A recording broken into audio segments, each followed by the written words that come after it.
Natapos na nga ang first round ng 2024 NBA Draft nang walang nadinig na Bronny James sa selection. Pero kukuhanin nga kaya siya ng Suns sa second round mga idol? At susunod nga rin ba sa kanya ang kanyang ama para makabuo ng super team? Yan nga ang pag-uusapan natin sa video ito mga idol.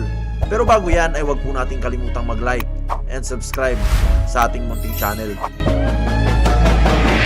Sa nangyaring pilian nga sa first round ng 2024 NBA Draft ay madami ang nag-aabang na mapili ang anak ni LeBron James na si Bronny. Pero matapos ang 30 na pangalang tinawag ay walang Bronny na nadinig.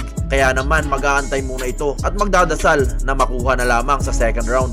May mga teams na nga ang naglalahad ng interes sa kanya at ang isa na nga riyan ay ang Phoenix Suns. Sa katunayan nga ay isa ang Suns sa team na pinuntahan ni Bronny para mag-workout. Ibig sabihin ay personal na siyang nakita ng Suns at mukha ngang naging interesado sila sa gwardyang ito.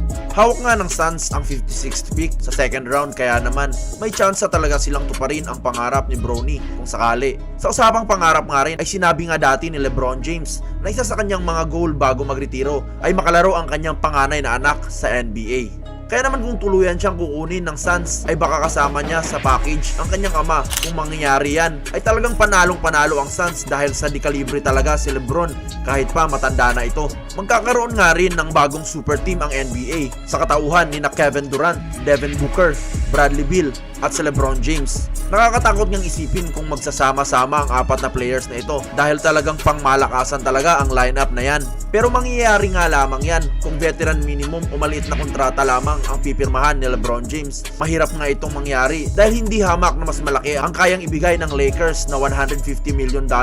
At ang lalo pang nagpapalabo na tsansang ito para sa Suns ay may pick din ang Lakers sa second round at mas maaga pa ito kesa sa kanila.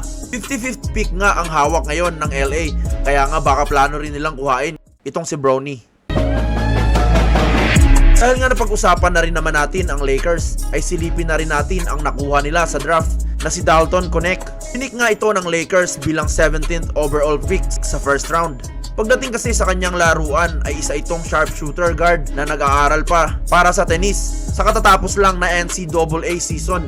Siya nga ang best player ng kupunan niya kung saan nagtala ito ng 22 points sa 40% na shooting sa tres. Kaya kung sakaling ganyan din ang magiging klase ng laruan niya sa Lakers ay talaga namang napakaswerte ng kupunan dahil nga kailangan nila ng shooter para ipalibot sa kanilang dalawang superstar.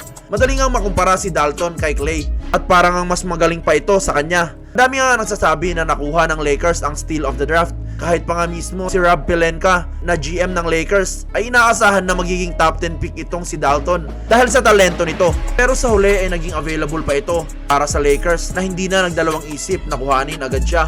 Pero sa tingin nyo ba mga idol, makakatulong ba kina LeBron James at Anthony Davis itong si Dalton Connect? Dapat nga rin bang i-draft ng Lakers si Bronny? Comment down below.